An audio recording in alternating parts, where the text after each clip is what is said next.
Hey guys, Kelade here. I'm back after 11 months of no WoW videos. Haven't played WoW since, but Season of Discovery got me interested and logged into retail again too. Since it's been a while, I wanted to document how I plan to get geared in the hopes that it helps any new or otherwise returning players. I'm also starting this challenge with 4 weeks already completed in the raid and season, so I'll be starting on the 5th week, and I'll be pretty behind on gear and achievements. I'm also doing this challenge since I have 2 kids, so I now have very sporadic and very minimal playtime. The goal of the challenge is to get ahead of the curve with the hero grade completed, hence the hero part of this challenge. At most, I'll be playing a handful of hours, a few days a week, with the first 2 weeks here averaging around 4 hours per week. So I've really got to focus on some efficient gameplay. Additionally, I'm also going to pug all of the content and no carries are allowed. So let's get started. First time logging in, my current eye level is 418 item level, which is slightly lower than the eye level required for LFR. Apparently you could actually just pay for a 424 eye level with a raid level boost, but paying $60 for 4 item levels seems like a waste, and I figure that pre-raid quest will hopefully give enough loot. After trolling around in the Forbidden Reach for 20 minutes, I realized that this isn't even the right zone. So I finally headed to Oharan Plains to get the right quest chain to actually start Guardians of the Dream campaign. I guess the good part about starting late is that you could actually complete the entire quest chain before setting foot into the raid. So I was able to pick up a few pieces that push my eye level over 424, especially the weapon that you get at the end of the quest chain. I assume everybody gets one of these, so I could kill it for LFR the first week. I'm focusing on things like LFR because at this point in the season, without high enough item level, mythic plus score, or raid achievements, it'll be pretty difficult for me to get invited into groups. So things like weekly quests, weekly wall, and LFR should be pretty easy for me to at least getting some gear to start with. For the raid itself, I'll quickly go over each boss and my first impressions from LFR. First boss was Larodar, which is pretty typical to queue into LFR and be halfway in the run, so you only get to do the last boss.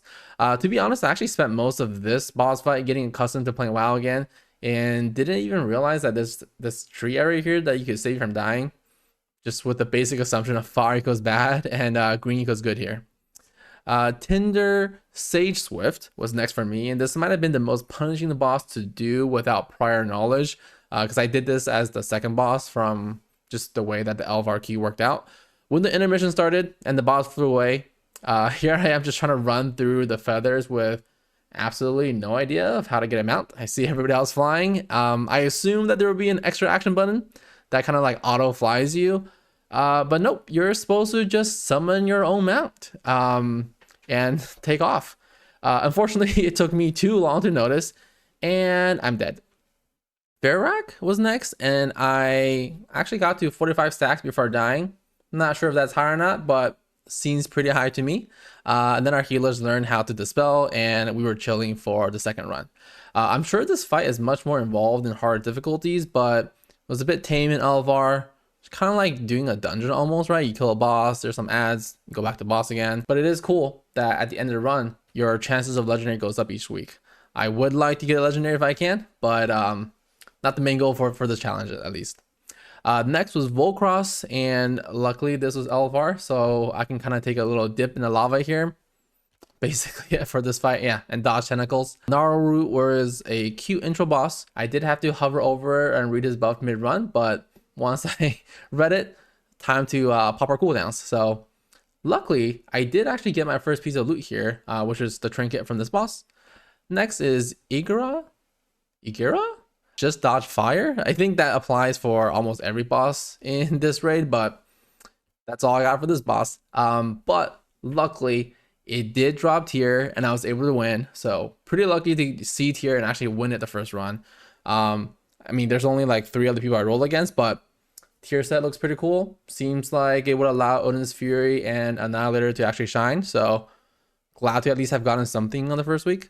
Next boss, remember what I said about not standing in fire? For some reason on Smolderon, I only stood in fire. Best part is that even in LFR, the ring doesn't even kill you the first time you get hit.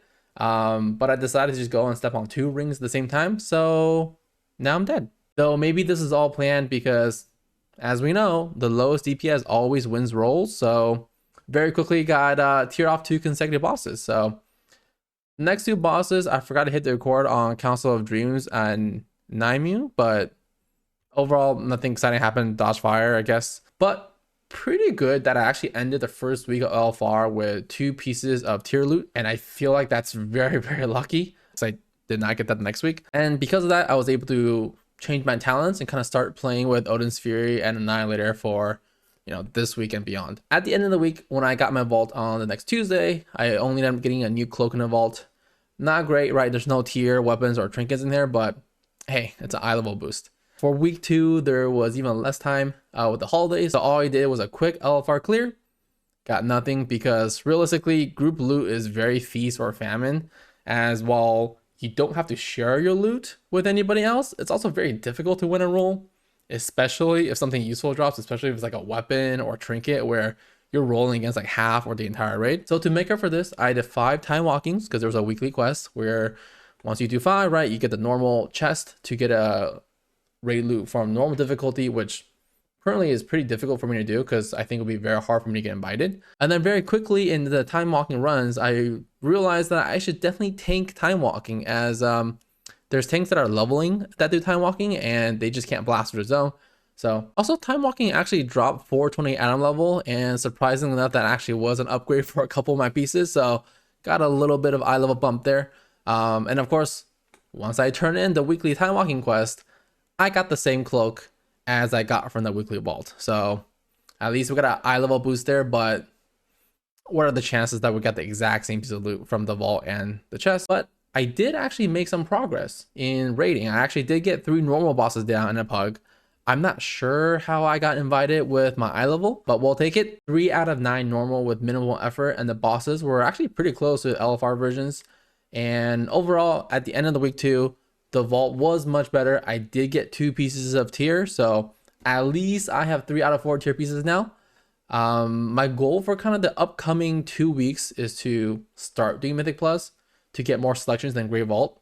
I'm not sure if I'll get into any groups with 433 item level, but we'll try. Maybe we'll need to push some on key. But yeah, that's my first 2 weeks coming back into retail. Very minimal playtime. We'll see how long it takes for me to clear Heroic Raid. It's going to be a journey.